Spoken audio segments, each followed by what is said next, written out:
Welcome और welcome back to my channel. तो कल हम लोग गोल्जी बॉडीज़ तक पढ़े थे, आज हम लाइसोसोम के बारे में पढ़ेंगे।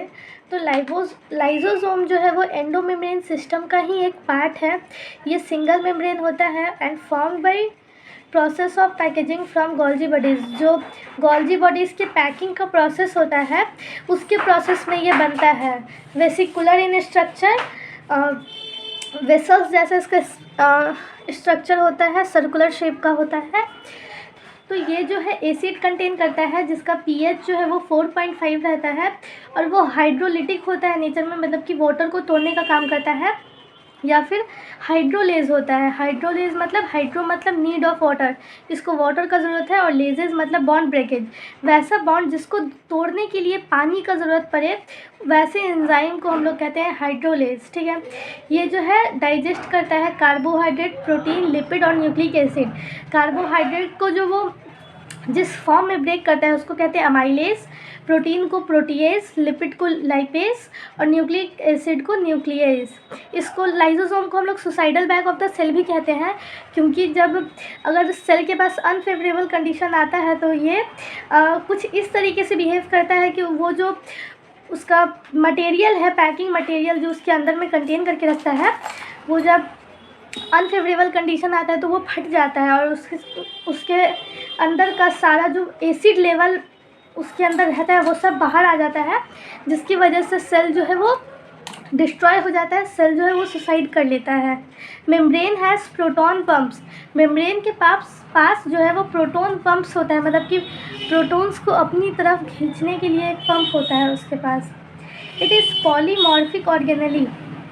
पॉलीमॉर्फिक मतलब पॉली मतलब मेनी और मॉर्फिक मतलब different shape and size in a cell. मतलब कि लाइसोसोम जो है उसका सेल में अलग अलग डिफरेंट शेप होता है, डिफरेंट साइजेस होता है।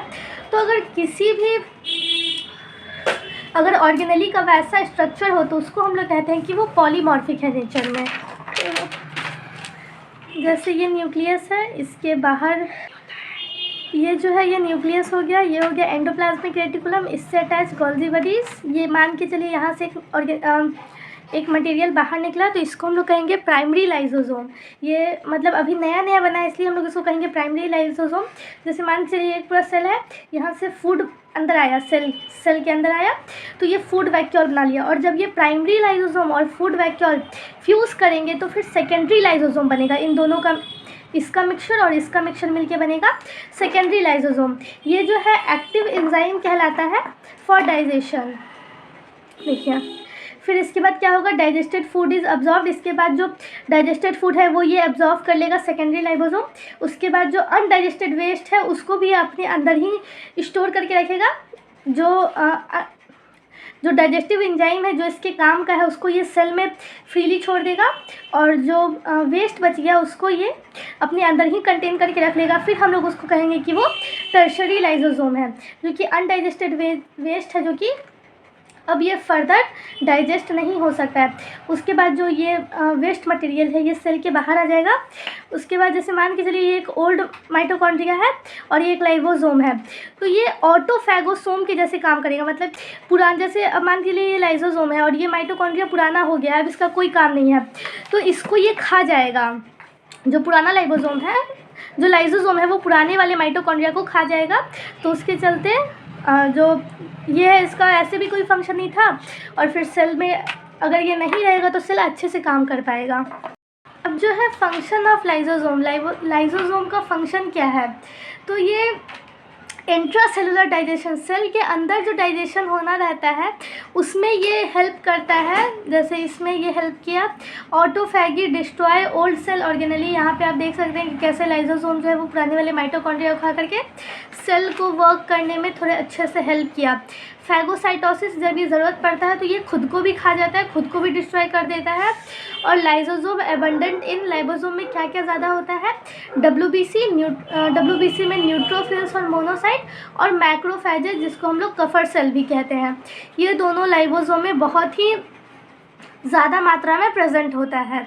अब देखिए नेक्स्ट हम लोग को जो पढ़ना है वो पढ़ना है वैक्यूल्स के बारे में। ये भी एक एंडोमेम्ब्रेन सिस्टम का ही पार्ट है। तो वैक्यूल्स में जो सबसे पहला आता है वो आता है गैस वैक्यूल। तो गैस वैक्यूल जो है वो सिर्फ और सिर्फ प्रोकैरियोट में पाया जाता है। एंड इंक्लूजन बॉडी मतलब एक अलग से एक बॉडी है सेल में जिसका ये कोई डिफाइनिंग फीचर नहीं है, मतलब कि अगर ये नहीं रहेगा तो सेल अच्छे से वर्क नहीं कर पाएगा, ऐसा नहीं है। सेल इसके बिना भी वर्क कर सकता है, बट ये as a extra organelle present होता है सेल में, ठीक है। इसके अंदर जो है हवा भरा रहता है और ये बॉयंसी प्रोवाइड करता है एक सेल को। जैसे मान के चलिए जो साइनोबैक्टीरिया है या जो फोटोसिंथेटिक बैक्टीरिया है जो पानी के अंदर रहते हैं, बट उनको फोटोसिंथेसिस करना है, उसके लिए उसको धूप चाहिए, बट अगर वो पानी के नीचे रह रहे हैं तब वो तो वर्क नहीं कर पाएंगे, अपना फोटोसिंथेसिस नहीं कर पाएंगे। तो फिर इसीलिए इसके अंदर गैस वैक्यूल होता है कि ये इसको बॉयंसी प्रोवाइड करे और फिर ये वाटर के सरफेस से ऊपर आके सनलाइट ले सके और फिर वो अपना जो फर्दर फोटोसिंथेसिस का प्रोसेस है वो कर सके। फॉल्स बैक्टीरिया भी हम लोग इसको इसलिए कहते हैं क्योंकि इसके पास मेम्ब्रेन नहीं होता है। अब जो हम लोग को नेक्स्ट पढ़ना है वैक्यूल्स के बारे में, वो पढ़ना है फूड वैक्यूल। तो फूड वैक्यूल कैसे बनता है, अगर फूड पार्टिकल को कोई एक सेल इनगल्फ कर ले तो उसको हम लोग कहते हैं कि वो फूड वैक्यूल है, और यही जो है वो ट्रू वैक्यूल भी है।